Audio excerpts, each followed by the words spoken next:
Hola, Somos Isa y Lu, psiquiatra, y psicóloga, pero sobre todo amigas, que saben lo que es estar de un lado y otro. del espacio terapéutico, Queremos compartirte información en un espacio relajado y ameno acerca de distintos temas. en salud mental. Ojalá lo disfrutes. Porque al final, De terapeuta y loco, todos tenemos un poco.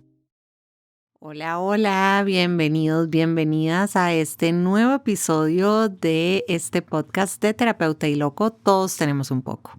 Y hoy tenemos un tema de locura realmente porque creo que es un tema del día a día y con una palabra que escuchamos todo el tiempo y es ansiedad. Constantemente escuchamos, es que estoy ansioso, es que tengo picos de ansiedad o ya personas que hablan de tener trastornos de ansiedad o ataques de pánico. Así que bueno, hoy tenemos este tema interesantísimo e importantísimo en la vida diaria. Estoy acá con Isa. Hola Isa, ¿cómo estás? Súper ansiosa, Lucy.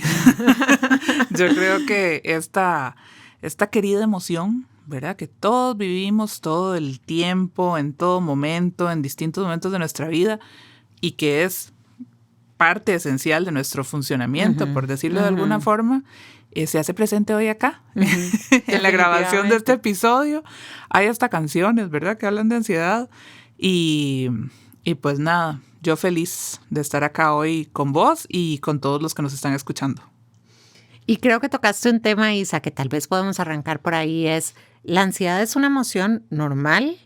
¿Es una emoción que experimentamos todos o es una emoción patológica? Porque creo que necesitamos hacer esa distinción, pues como decía al inicio, todos hablamos de ansiedad, todos escuchamos hablar de ansiedad, todos alguna vez hemos dicho estoy ansioso, bueno, los que ya de por sí somos ansiosos, pero todos alguna vez hemos usado el término de ansiedad.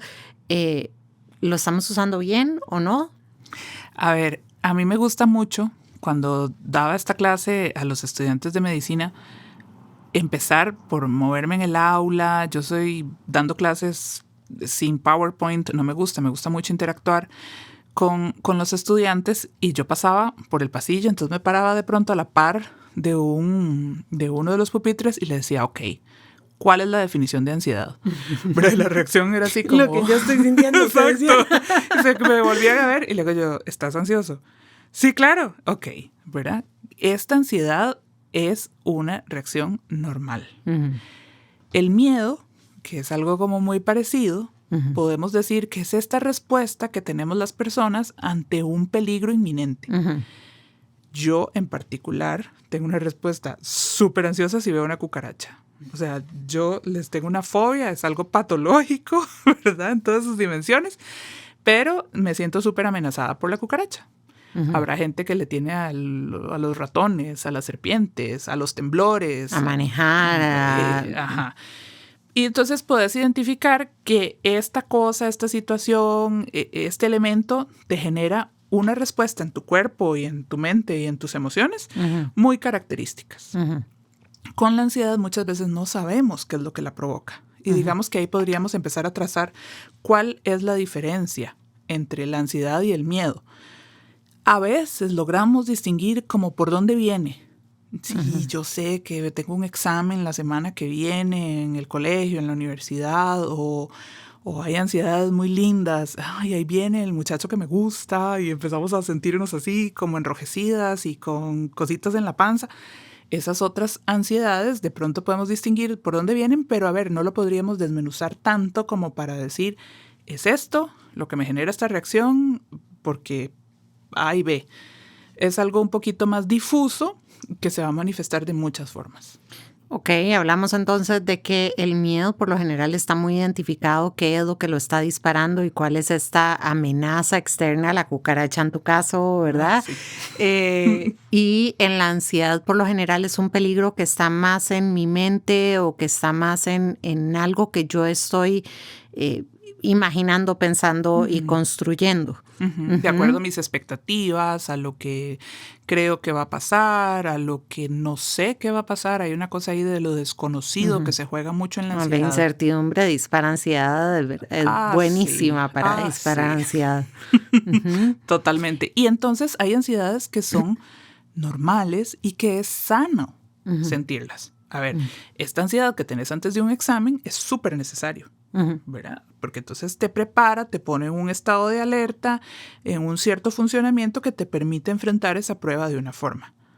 Lo mismo que si viene el muchacho que te gusta. Como hablábamos en el episodio de estrés, es como el nivel de estrés que nos permite funcionar. ¿Sería preocupación tal vez la emoción que está siendo saludable, como una preocupación saludable ante un evento? Sí, es ponernos en un estado de alerta, de un cierto, digamos, preaviso, de una cierta preocupación ante algo que va a suceder y que necesitamos para poder responder de la forma adecuada que la situación espera o que requiere. Y en la ansiedad estamos catastrofizando la situación, o sea, la cucaracha deja de ser una cosa desagradable pero pequeña y se convierte en un monstruo como los de Men in Black, ¿te acordás? Que yo veía esa película y esa escena así no me gustó. Yo soy un toque más vieja, entonces yo a la que me imagino, y probablemente si gente mucho más joven que yo escucha esto, yo a la que me imagino es a la cucaracha de Alf. Esta serie que había en los 80s. Me acuerdo de Alf, pero no me acuerdo de esa cucaracha. Alf venía de un planeta, Melmac, y había una cucaracha melmaxiana que lo venía a atacar, y entonces Alf está en la sala de la casa y se ve una sombra de una cosa monumental, como aquello como del tamaño del elefante y se le mueven las antenas. Bueno, así es. Así se convierte cualquier cucaracha frente a vos. Ok, entonces sabemos que en la ansiedad estamos haciendo de un posible peligro y de algo que podría generar temor, preocupación, lo estamos haciendo catastrófico y lo estamos sobredimensionando. Una manera que algo que yo siempre digo es, la ansiedad logra que nosotros veamos el peligro gigante y a nosotros como minúsculos frente a ese peligro, ¿verdad? Entonces sobredimensiona la capacidad de ese peligro y subestima la capacidad que nosotros tenemos de enfrentar el peligro. Totalmente. Así me siento yo, como absolutamente indefensa frente a una cucaracha. Okay. Estamos definiendo entonces qué es ansiedad. Ajá. Y esta ansiedad, sobre todo patológica, que al sentirte completamente disminuido frente a esta amenaza, te impide reaccionar de una forma, diríamos, adecuada o acorde a la amenaza que estamos enfrentando. Y poder entonces continuar sin que esto entorpezca nuestro funcionamiento, sin que perdamos, es decir, la habilidad para vivir y tener un funcionamiento adecuado. Y algo que creo que es importante resaltar, Isa, es cómo se manifiesta la ansiedad, porque muchas veces las personas lo que dicen, y creo que las primeras veces en que uno experimenta ansiedad muy intensa, es: ok, esto está en mi cabeza, pero yo lo siento muy físico. ¿Cómo es que yo lo siento tanto y me están diciendo que es un diagnóstico de algo que está en mi cabeza? Volvemos a los estigmas de la enfermedad mental, pero es como lo que yo escucho constantemente, ¿verdad? Yo entiendo que es un trastorno mental, pero yo lo siento. Aquí quisiera hacer como una pequeña acotación de medicina general. Para los médicos, los síntomas son las cosas que te reporta el paciente que tiene. Me pica, me duele, me arde, lo que sea. Y los signos son las cosas que podemos ver, que podemos medir. La presión arterial, los ruidos del corazón, qué sé yo. Ok, por eso es que en los hospitales siempre dicen vamos a chequearle los signos. Exacto. Esos son los signos vitales, la presión, la frecuencia respiratoria, la temperatura, etc. Pero además hay otros signos. Si tenés los signos de rubor, calor, aumento de volumen en una herida, esos son signos inflamatorios. ¿Ok? En la ansiedad tenemos síntomas y signos que son del orden físico y del orden emocional. Entonces, en la ansiedad podés tener síntomas, la sensación de palpitaciones, de sudoración, de falta de aire, de temblor, de mareo, de dolor estomacal, de que te suenan las tripas, de dolor de cabeza, que son tus síntomas y que vos le decís al médico, ok, estoy sintiendo todo esto. Incluso la sensación como de estar desconectado del cuerpo, como de que ya no estoy tan Pero ahí. esos serían como más síntomas mentales. Ah, sí. ¿Verdad? Aquí estoy como diciendo de los síntomas Ok, físicos. perdón. Ajá. Y los signos es a la hora entonces de examinarte, efectivamente puedes tener aumento de la presión arterial, aumento de la frecuencia cardíaca, puedes verte pálido, puedes estar sudoroso, ¿verdad? Entonces, por eso es que cuando llegan a emergencias les hacen el electrocardiograma y les hacen todo para ver que no haya nada médico de fondo. Y si querés, ahora hablamos también más adelante de los diagnósticos diferenciales que uno en medicina tiene que hacer cuando se enfrenta a una persona con una crisis de ansiedad determinada.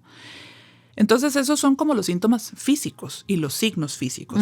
Pero va a haber otros síntomas que son del orden más mental, más emocional, y es como esta sensación de muerte inminente que tienen muchos, que es horrible, de si yo sigo aquí, me voy a morir. Yo creo que el pensamiento va por dos lados, en el 100% de los casos va por alguno de estos dos lados. O me estoy muriendo, me voy a morir, o me estoy volviendo loco. Ay, sí. ¿Verdad? Es una de las dos. Y en general, sí, creo que nunca he escuchado a alguien que tenga un pensamiento distinto en ese momento. Es que es esto, o lo estoy perdiendo todo, digamos, me estoy volviendo loco, o mi cuerpo ya, hasta que llegue. Exacto. Y la otra es ganas de salir corriendo. Ajá. Que es una idea como que incluso los pacientes te dicen, no sé para dónde voy a salir corriendo y no sé qué sentido tiene salir corriendo, pero necesito salir corriendo. Eso.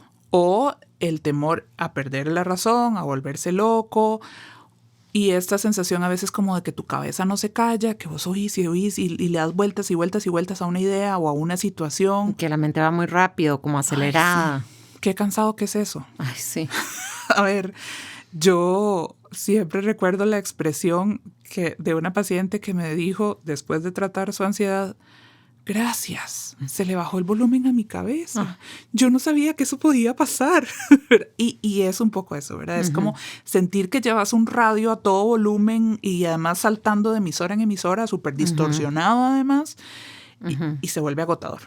Se vuelve realmente agotador porque es mezclar los síntomas físicos con todos estos síntomas cognitivos donde la mente está todo el tiempo con el y sí.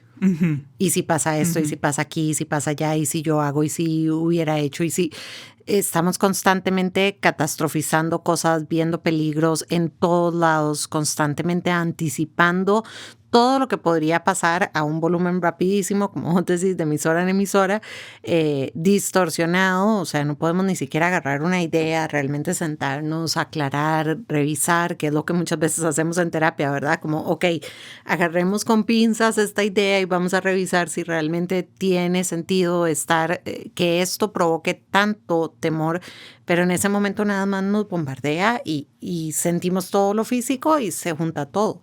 Y para mí, de los síntomas en carne propia más difíciles es la cuestión de vivir en el futuro, de anticipar todo lo malo, todo lo negativo. Mi hermana y yo vacilamos de pensar en ideas apocalípticas, ¿verdad? Siempre es fatalista, siempre es terrible y en el futuro. En Ansiolandia vivimos en el 2030, ¿verdad? O sea, siempre estamos pensando qué va a pasar mañana y si luego pasa esto y si luego pasa lo otro y qué va cuando sea más grande y si me vuelvo vieja y me pasa tal otra y si me enfermo y si no puedo hacer tal cosa, tengo que cumplir, ¿verdad? Y vivís en el futuro a un ritmo que además cuando uno se monta en esa patineta viajas a 1000 por hora en autopista y sin freno. Yo siempre trato de explicar como la diferencia entre planificar y catastrofizar.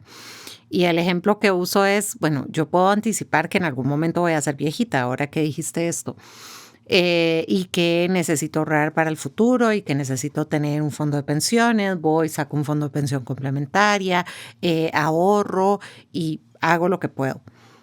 Pero si en ese momento mi plata ya no vale nada porque hubo una crisis económica mundial, o si yo me demencié y ya no tengo a nadie cercano que me pueda cuidar, o si terminé en la calle porque algo pasó y me hicieron una estafa, un fraude más adelante y entonces todas esas cosas yo no las puedo, o sea, no hay nada que yo pueda hacer en este momento para evitar eso. Entonces, ese camino donde yo estoy anticipando cosas del futuro, catastróficas, súper feas que pueden pasar, y no hay nada que yo pueda hacer hoy, me va a llevar siempre a ansiedad. El camino donde yo puedo ver que algo puede pasar en el futuro y hago lo que puedo hacer hoy, como decir, ok, yo voy a envejecer, listo, necesito un fondo de pensión complementaria, hago lo que puedo hacer el día de hoy.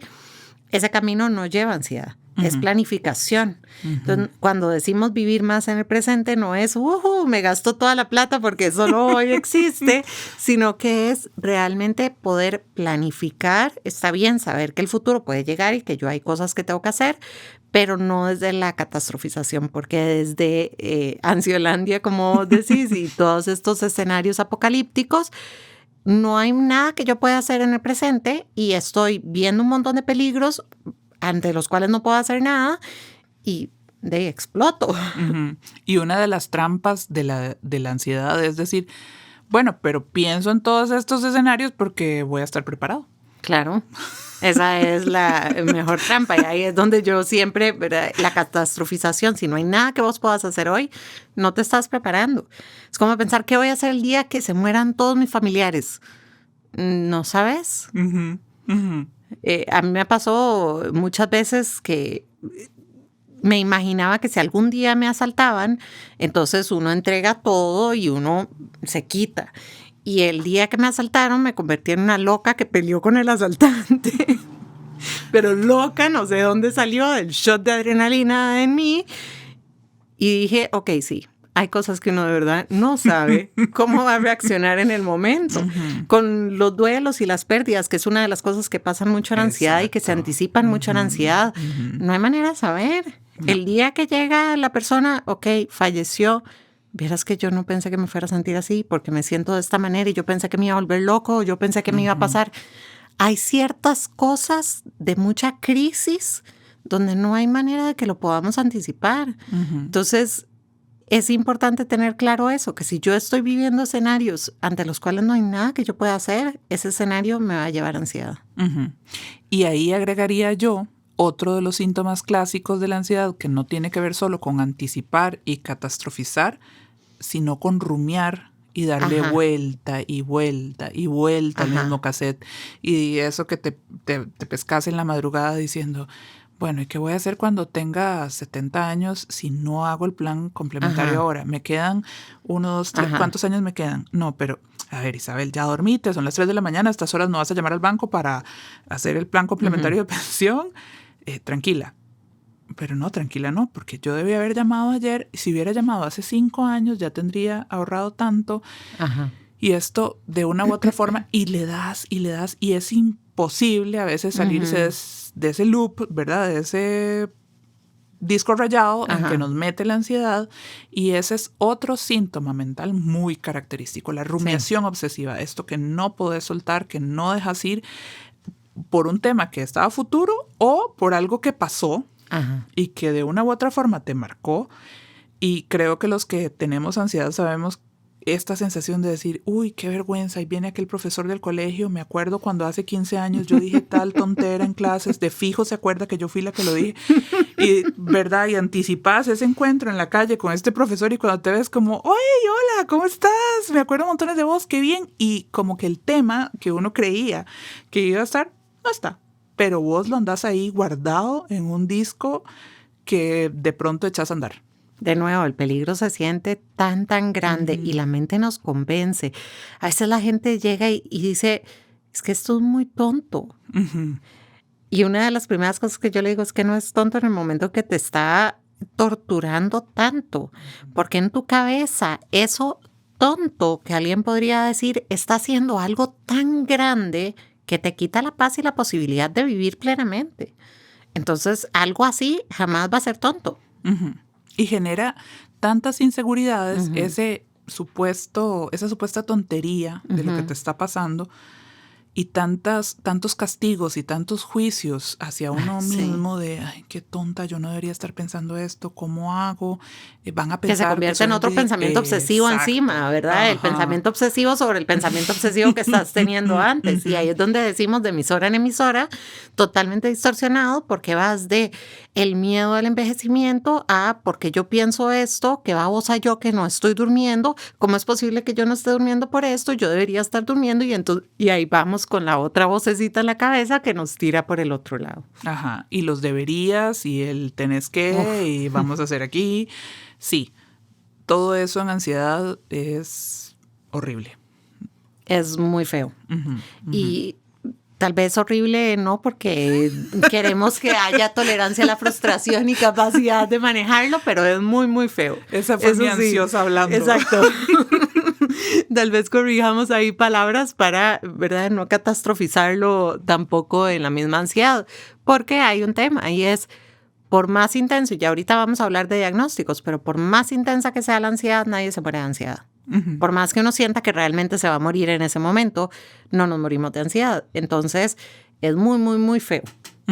Sí, es muy feo y te hace perder justamente la dimensión. Exacto. Por eso, de pronto, alguien como yo dice, es horrible. Tratemos de aterrizarlo, es muy feo. Pero sí, perdemos la dimensión de las cosas, nos sentimos sumamente tensos, sumamente agobiados. De pronto no dejamos de pensar en esto, se nos nubla la vista, quiero decir, de pensar en otras cosas. Y catastrofizamos y magnificamos y anticipamos la catástrofe inminente, el apocalipsis, ¿verdad?, que se viene. Si te parece, entremos entonces a cuáles son los principales diagnósticos. Dale. A mí me gusta verlo como una sombrilla, un poco como en las empresas, ¿verdad? Cuando te hablan como de que el organigrama de las empresas. Exactamente. Entonces, los trastornos de ansiedad van a tener un común denominador, que es todo esto que acabamos de hablar, donde van a resaltar en algunos u otros ciertos elementos y que tienen que ver también con los contextos en los que se presentan, con los momentos, las duraciones, y vamos a tener ciertos trastornos de ansiedad. Antes, y quiero hacer como mención ahí, estaban incluidos en los trastornos de ansiedad el trastorno obsesivo compulsivo y el síndrome de estrés postraumático, pero en las nuevas clasificaciones diagnósticas, por distintas consideraciones, estos se sacaron. Hago mención porque en el TOC y en el síndrome de estrés postrauma hay muchos síntomas ansiosos. Ajá. Y que se sacaron no significa que no existen como diagnósticos, claro. Se sacaron para una clasificación distinta y aparte, pero siguen existiendo como diagnóstico. En el organigrama están en una rama distinta. Exacto. Entonces, una sombrilla diferente. Exacto. Entonces, en los tipos más clásicos de ansiedad vamos a tener los ataques de pánico, la agorafobia, y entonces podemos tener los trastornos de pánico con o sin agorafobia. Okay. Y ahorita tal vez los vamos explicando como uno por uno. Sí. ¿O los menciono? No, primero? Dale, expliquémoslos uno por uno tal vez, porque creo que de repente oímos el trastorno de pánico, el ataque de pánico, y es algo que se oye muchísimo, o escuchamos agorafobia y decimos, ¿y eso cómo se come? ¿A qué suena? Entonces tal vez vamos uno por uno explicándolos. Ok. La agorafobia es este miedo a no poder escapar o no poder salir de un espacio abierto. Yo siempre les pongo el ejemplo de si estás en un estadio, en un partido y de pronto hay un terremoto y es este montón de gente en el estadio, ¿cómo salís de ahí? ¿Verdad? Es un espacio abierto, no, digamos como que sería lo contrario a la claustrofobia, aunque no lo es, pero es un espacio abierto del que no te puedes escapar. O con mucha gente. Exacto. Entonces, esta sensación, el temor es como sentirse indefenso, atrapado y no saber cómo reaccionar ante esto. Esta agorafobia puede presentarse sola o muchas de las veces se presenta en conjunto con los trastornos de pánico. Y los trastornos de pánico se pueden presentar solitos, sin agorafobia. O con cualquiera de los otros trastornos ansiosos. Exacto. Los trastornos ansiosos pueden como coexistir. Entonces, el trastorno de pánico van a ser episodios repetidos que suceden de forma imprevista, que duran minutos, donde hay una descarga grandísima y muy intensa de muchos de estos síntomas. Pueden durar... Todos juntos, todos. en cuestión de minutos. Aquí me perdonas, pero es de terror. O sea, sí, es muy feo, Lucía, pero también es de terror.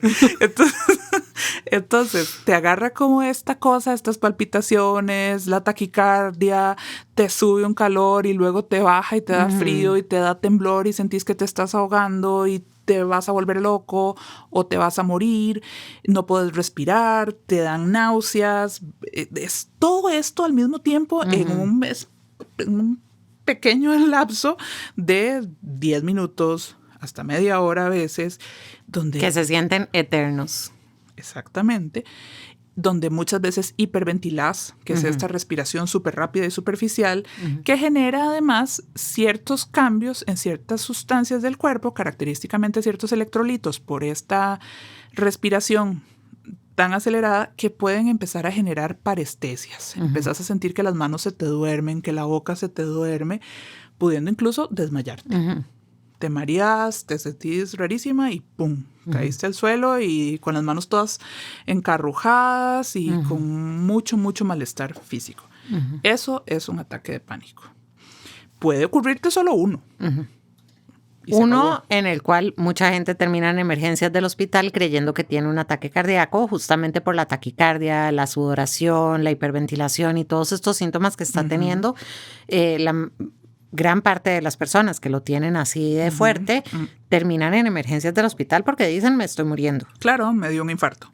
Porque hay dolor en el pecho, hay palpitaciones, frecuencia cardíaca, te empezás a sentir mareado y todo. Y pues sí, fue el corazón.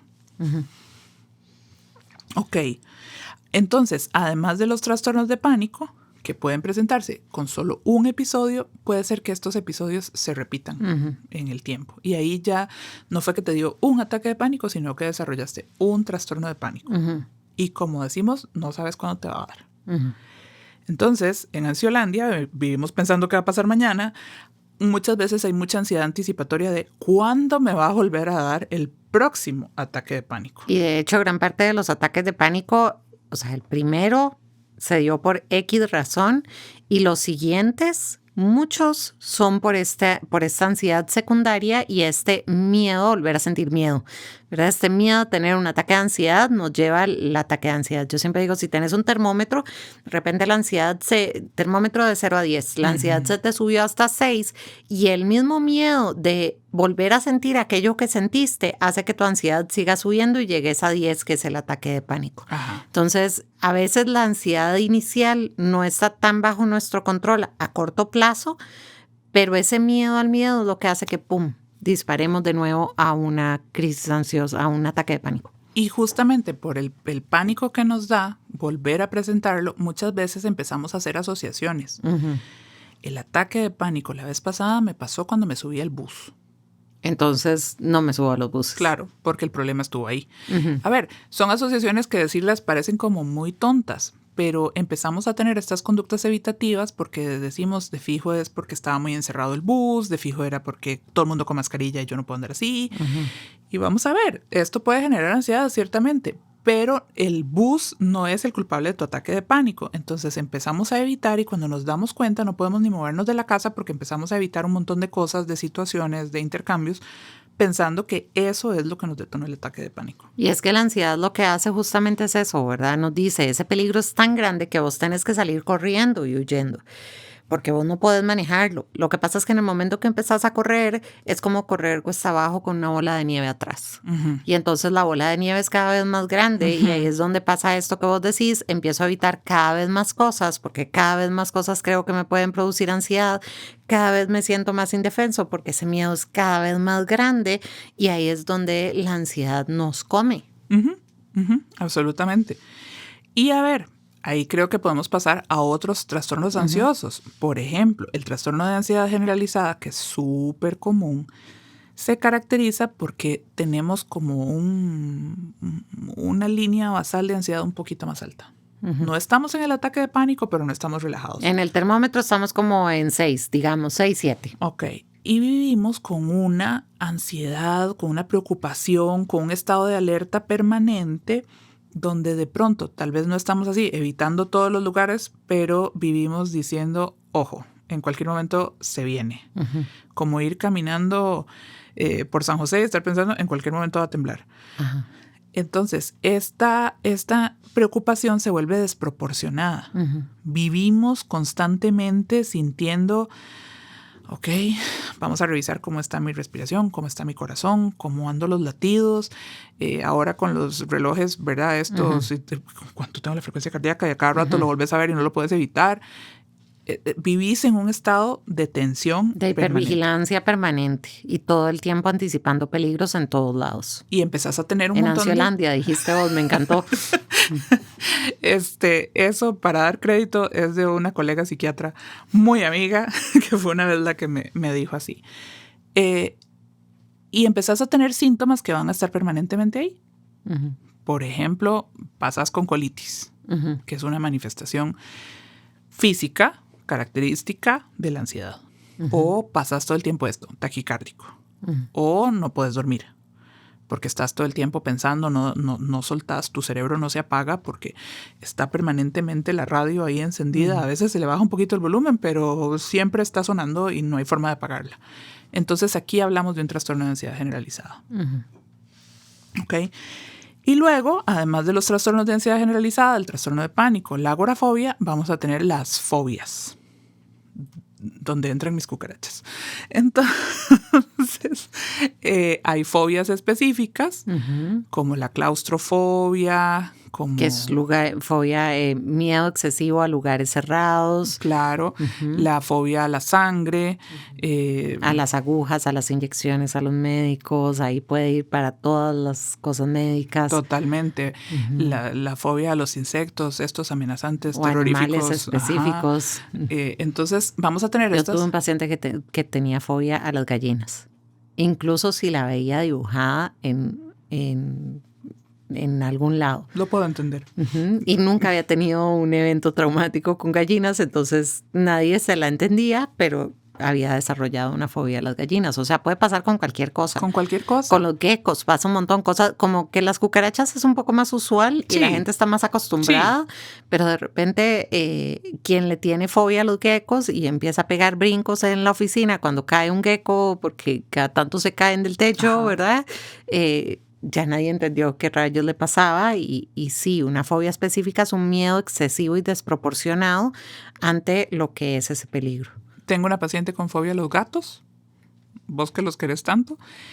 Esta señora sufre porque siempre que va de visita a algún lugar como que hay que hacer una inspección. Refugio de gatos y meterle qué cruel, los gatitos bebés. Qué cruel. Ella tiene que hacer una inspección previa, o su familia, para saber si van de paseo a algún lado que no haya gatos. Ay, no. Porque les tiene fobia. No lo tolera. Entonces sí, de pronto hay cosas como muy puntuales que nos detonan y nos ponen en un estado de alerta, ¿verdad? A mí me pasa. Yo no puedo ver anuncios de cosas para matar esos bichos porque salen estas cucarachas bailando. Entonces no las soporto. Me parece así horrible. Y recuerdo una compañera en la U. Volvemos a lo horrible, Isa. Isa, cuídate lo que decís. Recuerdo una compañera en la U que era con los ratones. Entonces, como a veces se hacen experimentos en ratas y todo esto, esa chavala sufría mucho. Claro. Porque no lo lograba. ¿Ok? Y hay una fobia en particular que es la fobia social. Uh-huh. Y esto... que la diagnosticamos aparte, uh-huh, ¿verdad? O sea, hablamos de fobia específica a animales, a alturas, a temas médicos y lo vemos como fobia específica, pero la fobia social por lo general a la hora de hacer diagnóstico lo especificamos como tal, ajá, que es un tema social. Entonces, la fobia social va a ser una cosa como de justamente al momento de socializar, uh-huh, o de exponerte frente a un grupo de personas que puedan hacer algún juicio sobre lo que vos estás diciendo, uh-huh, este escrutinio, esta uh-huh, típicamente una exposición en clase, uh-huh, frente a un auditorio de gente que está viendo qué preparaste, hay personas que las paraliza. Uh-huh. Es lo que hemos oído hablar como pánico escénico. Por ejemplo, uh-huh, uh-huh, donde entras y te congelas, uh-huh, y no puedes hablar. O hay mucha gente que se le nota, digamos, de otras formas. Igual, me acuerdo en la universidad de una compañera que llegaba a exponer y la exposición duraba 5 minutos porque lo chorreaba todo rapidísimo. Y todo el mundo como, momento, más despacio, no estoy entendiendo nada. Pero era su forma como decir, salgo de esta, necesito ya. Me voy, ya dije lo que tenía que decir, muchas gracias. Pero entonces este tipo de reacciones de temor intenso a ser evaluado en condiciones donde estás muy expuesto tiene que ver con la fobia social y que te impide entonces tener ciertas habilidades de conectar, de comunicar con otras personas, y desde una entrevista de trabajo, desde una cita amorosa, desde una cita médica, se vuelve imposible. Sí. Es importante tal vez tener claro que la ansiedad dispara este mecanismo primitivo de lucha, huida, parálisis. Entonces, por eso es que hablamos de las ganas de salir corriendo, que es la huida, esta parálisis ante el momento de exponer, por ejemplo, o el momento de lucha, que sería más como o enfrentarlo en 5 minutos expuse lo que debía haber expuesto en 20, o incluso con irritabilidad, con enojo, de forma confrontativa. Total. Y creo que con esto cubrimos como los principales trastornos de ansiedad. Vas a ver que a veces diagnosticamos trastornos de ansiedad inespecíficos porque de pronto no cumple como los criterios de todos los anteriores. O trastorno depresivo ansioso que puede ir mixto. Como decíamos, en el de depresión. Ajá, son como hermanitas, la ansiedad y la depresión. O los trastornos ansiosos inducidos por sustancias. Sí. Que cuando consumís alguna droga, alguna sustancia psicoactiva, de pronto esto te genera muchísima ansiedad, pero está como conectado, ¿verdad? El uso de la sustancia con las manifestaciones ansiosas. Que ahí yo voy a agregar el café.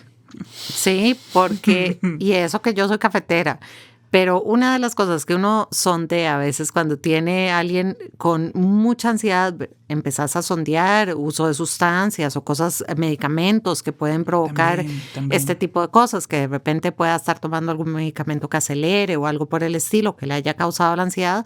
Y a veces me topo con gente que se toma 7, 8 tazas de café al día o incluso 4 y uno dice, bajémosle al café y ya con eso disminuyen los síntomas ansiosos. Entonces sí es súper importante chequear si hay altos niveles de ansiedad, chequear cualquier cosa que se esté consumiendo que pueda ser un excitador del sistema nervioso. Claro. O la suspensión abrupta de esta sustancia. Ah, claro. Porque tenés los pacientes que se toman 7 o 8 tazas de café y uno les dice, cuidado con esto con la ansiedad, y luego vienen muertos de la abstinencia porque dicen, yo solo me estoy tomando la de la mañana, y uno sabe, hay que ir poco a poco porque también la abstinencia se puede presentar como mucha ansiedad. Y hay otros momentos donde tenemos ansiedades, como las reacciones de ajuste que hablábamos la vez pasada, los trastornos de adaptación cuando hablábamos en el capítulo de depresión, que ciertas situaciones muy puntuales te pongan ansiosa. Claro. Como tener un accidente de tránsito, por ejemplo. Tuviste un accidente, tal vez no fue algo súper aparatoso como para que quede un estrés postrauma, pero de repente tenés un accidente de tránsito y las manifestaciones las siguientes veces que te subís al auto son ansiosas. Entonces puede pasar mucho que tengamos un incidente en nuestra vida que hace que reaccionemos de forma ansiosa posteriormente por un tiempo corto de tiempo. Claro. Por un periodo corto de tiempo. O la ansiedad de separación. Ajá. Esta que enfrentan clásicamente los niños cuando empiezan a ser escolarizados y que la mamá los deja en el portón y quedan llorando. Y quedan llorando y tirándote brazos y mamá, ¿verdad? Y del otro lado la mamá también súper ansiosa de estoy dejando a mi hijo en el aula, digo yo pasé por ahí, no sé, quisiera que hubiera una cámara para ver qué es lo que está haciendo, le irán a dar de comer, le irán a consolar si llora, lo irán a ayudar con esto, ¿verdad? Hay una ansiedad de separación que se da ahí tanto en el niño como en la madre, por ejemplo, o en muchas otras situaciones donde nos separamos por razones que sean de una persona, puede haber ansiedad de separación. Sí, el estilo vincular, que sé que en algún momento vamos a hablar de temas de vínculo, pero el estilo vincular también puede ser muy ansioso. Entonces, con cualquier figura de apego, no necesariamente madre e hijo, sino una pareja, por ejemplo, puedo desarrollar este apego súper ansioso donde la posibilidad de una separación me dispare picos de ansiedad. Ajá, totalmente. Entonces, si ya tenemos como estos, como los principales ¿qué te parece, Lucy, si hablamos un poco de las causas? ¿Qué genera estas desregulaciones? Uh-huh. ¿Por qué viene la ansiedad? ¿De dónde viene? Y creo que ahí es lo que hemos dicho en casi todos los episodios. Es una combinación de factores. Tenemos clarísimo el componente genético, ¿verdad? Para ansiedad. En muchos casos ya... Creo que hace 2 generaciones para atrás, ni yéndonos muy largo, no se diagnosticaban trastornos ansiosos, sino que eran todos los nerviosos o los preocupados o los sobreprotectores de la familia. Y uno hace historia y ve esta línea de todos los nerviosos en la familia y cómo la ansiedad sí se está transmitiendo a nivel genético y por modelado también, porque también podemos aprenderlo. Las fobias específicas pasa mucho, que uno sondea y bueno, el tema de dónde puede venir esto de los gatos. Ah, sí, es que mi tía odiaba a los gatos y gritaba cada vez que veía un gato y de repente puede haber un tema de aprendizaje también. Situaciones de la vida cotidiana que hayamos vivido, traumas, violencia, ¿verdad? Cualquier tipo de trauma o situaciones específicas como estresores, accidentes, la presentación en la universidad, cualquier situación en realidad puede ser el detonante. Sí, eso no sería la causa, sería el detonante. Pero las causas sabemos que son genéticas y sociales y la combinación de ambas, ¿cierto? Sí, y a mí desde mi formación psicoanalítica y tal, no lo puedo evitar, me gusta también explicar que de acuerdo a la concepción psicoanalítica freudiana, se plantea que, bueno, que nuestro inconsciente está lleno de un montón de cosas que por A o B están reprimidas. Y que nuestro yo consciente de una u otra forma ha ido guardando ahí en un baúl inmenso de situaciones, pero que a veces estas cosas pujan por salir. ¿Por qué? No sabemos. Y por eso la ansiedad es atemporal. Mucha gente te dice, a mí no me ha pasado nada ahorita y tengo un ataque de pánico. ¿Cómo se relaciona esto que me está pasando hoy con un trauma de mi infancia? Bueno, porque aquello quedó súper guardado, bloqueado, reprimido, para decirlo en el concepto psicoanalítico, y hay fuerzas que por alguna razón están empujando por salir y esto se transforma en síntoma. Hay mucho malestar. No podemos lidiar con que esto salga y nuestra mente está tratando de callarlo y sale en forma de ansiedad muchas de las veces. Ok. Ahora, dentro de las causas, creo que es importante que hablemos de cómo tenemos que tener cuidado con creer que todo es ansiedad cuando podría haber otras condiciones que no sean ansiedad y que se presentan como tales y se pueden confundir. Causas médicas o causas, a mí no me gusta decir médicas porque entonces suena como que lo mental no sé de dónde salió, pero quiero decir más físicas, ¿verdad? Y causas mentales. Entonces, ahí yo siempre digo que los diagnósticos de psiquiatría tienen que ser diagnósticos por descarte, ¿verdad? La parte física, por no decirle médica, tiene siempre que descartarse por lo que hablábamos antes. O sea, si tengo taquicardia y yo no me hago el electro, no sé si es ansiedad o si de verdad me está dando un paro cardíaco. Y esto me devuelvo otra vez a cuando daba clases presenciales, cosa que extraño mucho. Yo les decía a los estudiantes, bueno, si alguien llega con sudoración, con taquicardia, con dolor en el pecho, y le haces un electro y sale bien, ¿qué otra cosa médica, física, podría estar causando esto?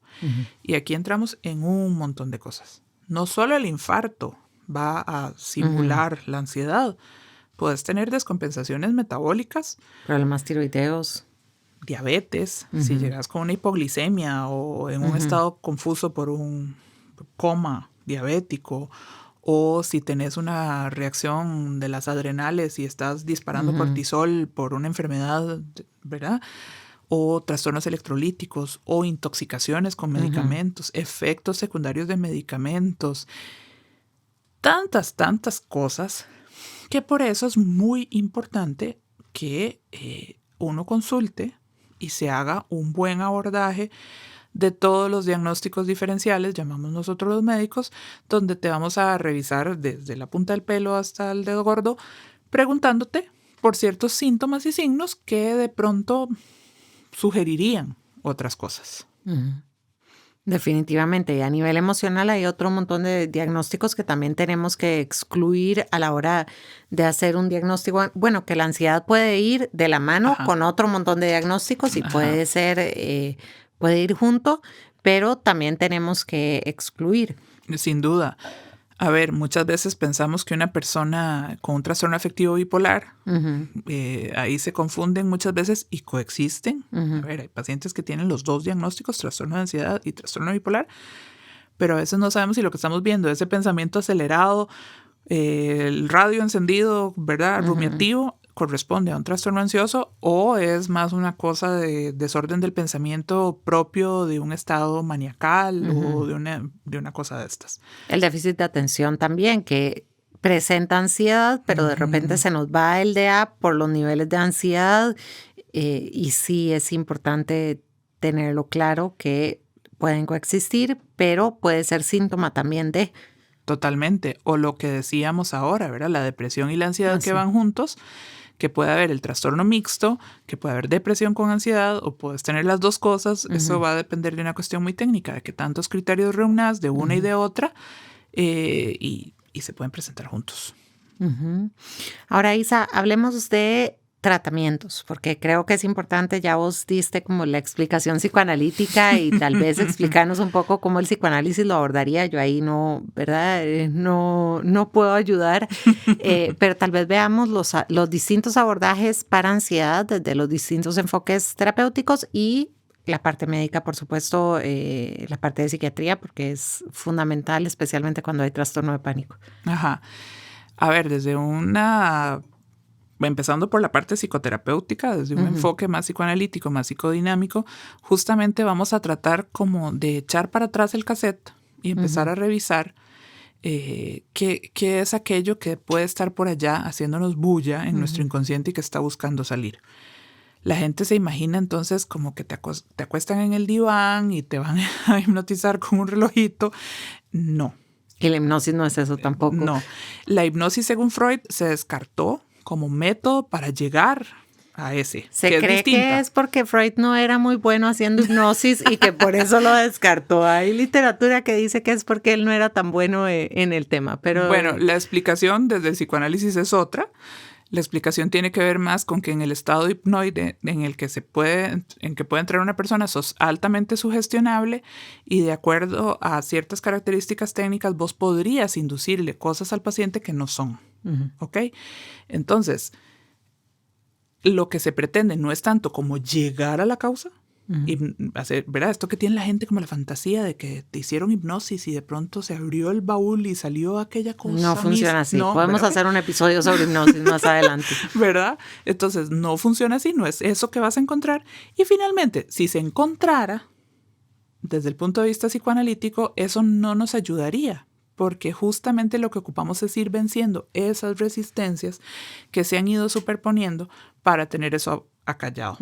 Entonces, en la terapia psicoanalítica, justamente, donde hay por asociación libre y, bueno, un montón de técnicas, vas a empezar a hablar y explorar, venciendo esas resistencias, aliviando, reeditando ciertas cosas, si lo pensamos más lacanianamente, para que ese síntoma ya no esté, como decirlo así, tan atrapado, y pueda salir de una mejor forma y no te genere tanto malestar.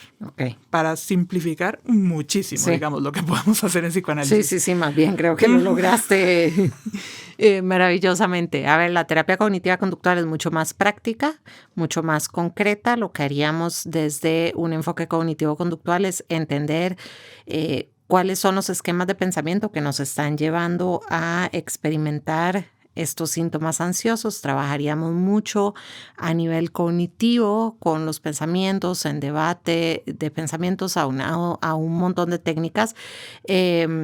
para disminuir ansiedad. Esto se hace por lo general con técnicas de relajación, mindfulness, respiración diafragmática para ayudar a calmar el cuerpo.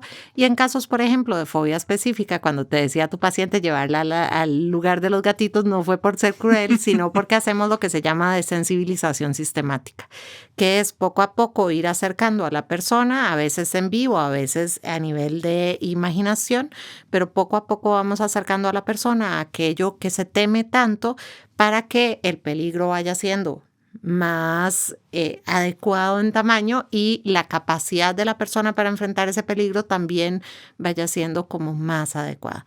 Es una terapia muy concreta, muy enfocada en el presente, porque trabajamos mucho. Eso no significa que la historia de vida de la persona no nos importa, eso no significa que yo no voy a revisar si hay traumas, por ejemplo, o si hay un montón de cosas que trabajar, pero trabajamos siempre enfocado en el presente. Todo lo que hay atrás yo lo traigo al día de hoy, si es relevante para trabajarlo, y lo trabajo con técnicas y de una manera muy concreta para darle a la persona herramientas lo antes posible para que pueda lidiar con esta sintomatología.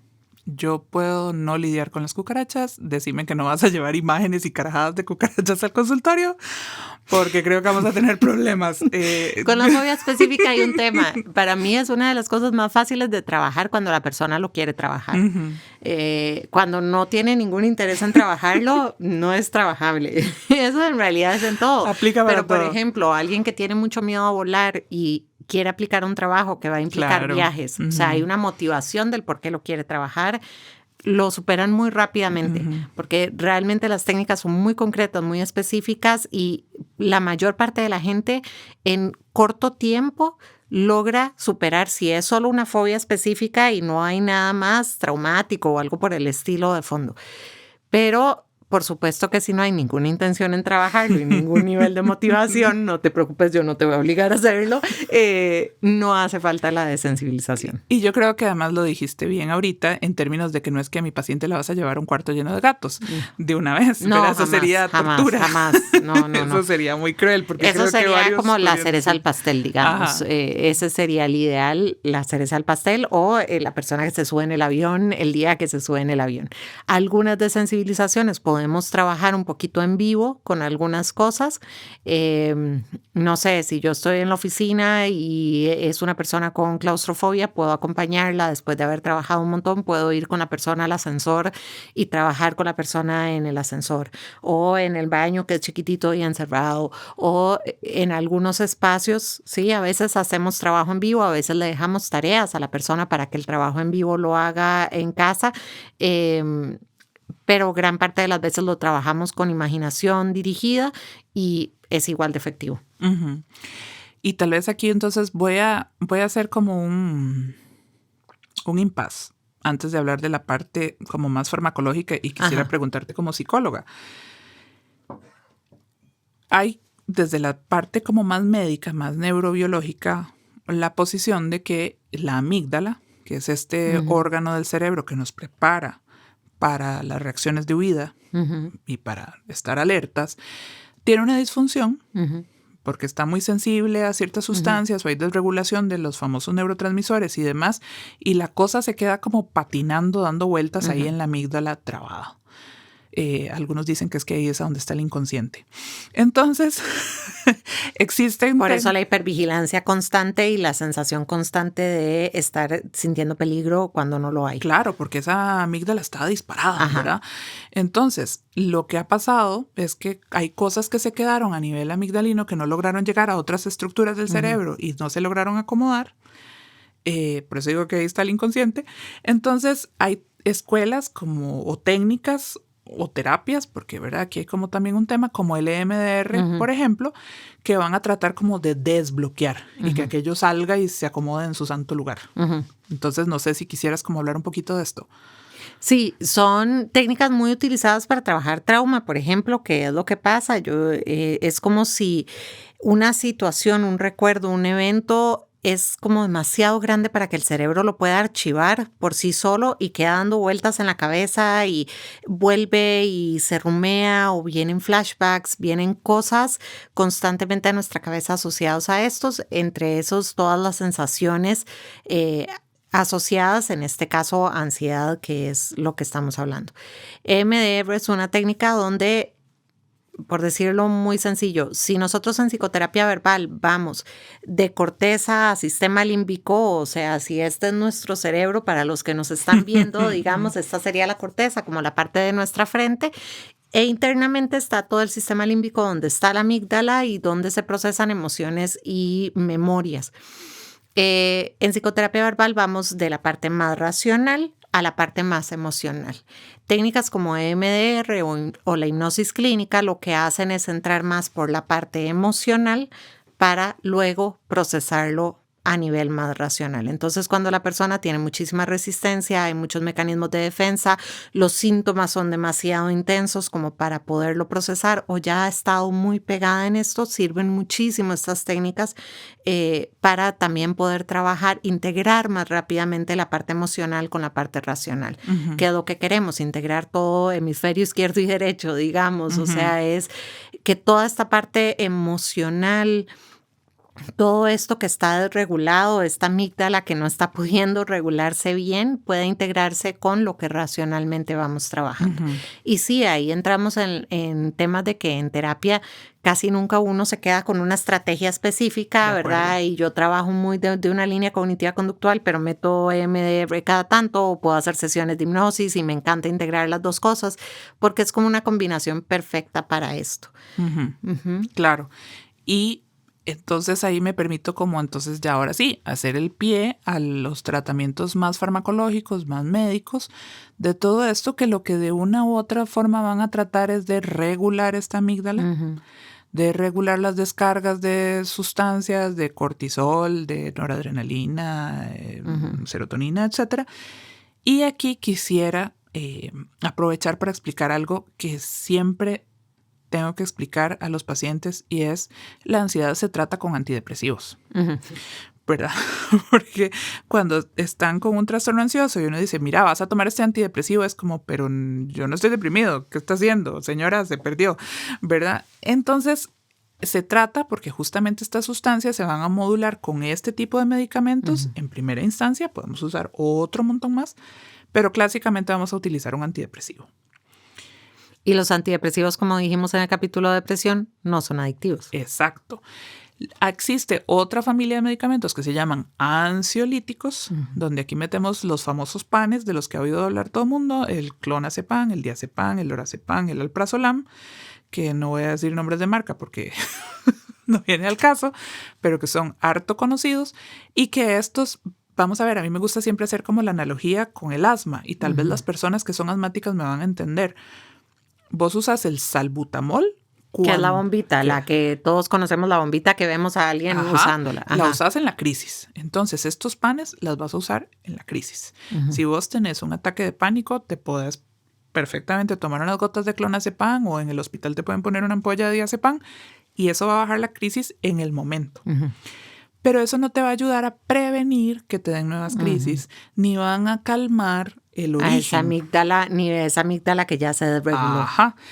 Para eso es que ocupamos el antidepresivo, que viene siendo como la otra bomba que usan los asmáticos de la beclometasona.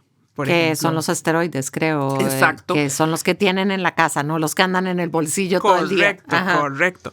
Porque esos son los que van a mantener el sistema como apagado. Entonces, por eso es que ocupamos antidepresivos. Para que el sistema esté como acomodado y no cualquier cosa te detone y te dé una reacción, o si te da, no te dé tan intensa. Y en ese momento, eventualmente, puedes usar estos panes o si ya has empezado tu proceso terapéutico, utilizar otro montón de estrategias que se adquieren en terapia. Y de nuevo, para quienes escucharon el primer episodio donde hacíamos la asociación de las clases de natación, ¿verdad? Y la medicación siendo el flotador, creo que acá de fijo vas a estar de acuerdo conmigo, Isa, en que lo que la investigación dice y lo que uno ve en la práctica, yo creo que van muy de la mano en este tema de que la combinación del tratamiento farmacológico con el tratamiento psicoterapéutico es lo que mejor funciona. Para disminuir a corto plazo, ¿verdad?, los síntomas ansiosos, no hay nada mejor que la medicación. Y para realmente prevenir y trabajar en lo que te llevó a estar ansioso, en un primer lugar, no hay nada mejor que la psicoterapia. Sin duda. Y ahí agregar, ya como para nada más cerrar la idea, existen otros medicamentos que podemos usar como los antipsicóticos, que a veces la gente se asusta mucho cuando uno dice te voy a poner un antipsicótico, pero no por nada también se les conocía antes como los calmantes mayores. Los reguladores del estado de ánimo, donde usamos antiepilépticos y usamos otras cosas que también van a ayudar a que todas esas conexiones que están alborotadas en nuestro cerebro se tranquilicen y no te den los ataques de pánico, porque también necesitamos preparar ese cerebro para que pueda ser receptivo de la terapia. ¿Verdad? Definitivamente. No, si vos estás en un estado permanente de ansiedad y vas a terapia, es como no vas a poder procesar y no vas a poder adquirir esas destrezas. Definitivamente. Y bueno, tal vez como para ir cerrando, quisiera rescatar el hecho de si estás ansioso, no te estás muriendo, no te estás volviendo loco, sí se siente en el cuerpo, es real. Tu cuerpo está reaccionando a los niveles de ansiedad. Hay muchos diagnósticos de ansiedad, pero lo más importante no es necesariamente el diagnóstico, sino el saber que esto se puede tratar, que no es algo que está en tu cabeza que te estás inventando y con solo pensar que te calmes ya te vas a calmar. Para quien está al lado de una persona que está con ansiedad, por favor no le digan que se calme. Eso no sirve. No. Y yo creo que ahí nos da para hacer todo otro episodio, ¿verdad? De cómo acompañar en procesos de ansiedad. Y yo quisiera también mencionar, antes de cerrar, que hay personas que somos constitutivamente ansiosas. Importantísimo. O sea, hay gente como yo que tenemos un cableado que viene ya de Ansiolandia. Vinimos así programados y que no necesariamente eso se tiene que medicar y hay que hacer, ¿verdad? Es cuando este vasito se desborda y nos provoca mucho malestar y nos provoca problemas para vivir. Que vamos a necesitar tratamiento. Pero sí vamos a necesitar herramientas para dejar esos pensamientos catastróficos y no vivir en Ansiolandia de manera permanente, porque si no se nos va la vida en el futuro y la vida está pasando hoy, por supuesto, siendo precavido y pudiendo planificar, pero sí necesitamos aprender a trabajar hoy. Estrategias como mindfulness y la respiración diafragmática son buenísimas para ayudar a ir calmando al cuerpo e irnos ayudando a vivir más en el presente y a poder tener la ansiedad a raya. Y que digamos que las cosas son feas y no horribles. No son horribles porque son enfrentables. Es algo que podemos enfrentar. Algo horrible es algo demasiado catastrófico y acuérdense que el miedo tenemos que ajustarlo a su proporción real y nuestras capacidades para enfrentarlas también. Así que esperamos que este episodio les haya sido de mucha utilidad, que lo hayan disfrutado tanto como nosotras y no se olviden de seguirnos en todas las plataformas donde estamos, en Apple Podcast, en Google, en Spotify y en YouTube por si prefiere verlo en video y suscribirse para que estén al tanto de cada episodio que les traemos con muchísimo cariño. Chao, gracias por acompañarnos. Chao.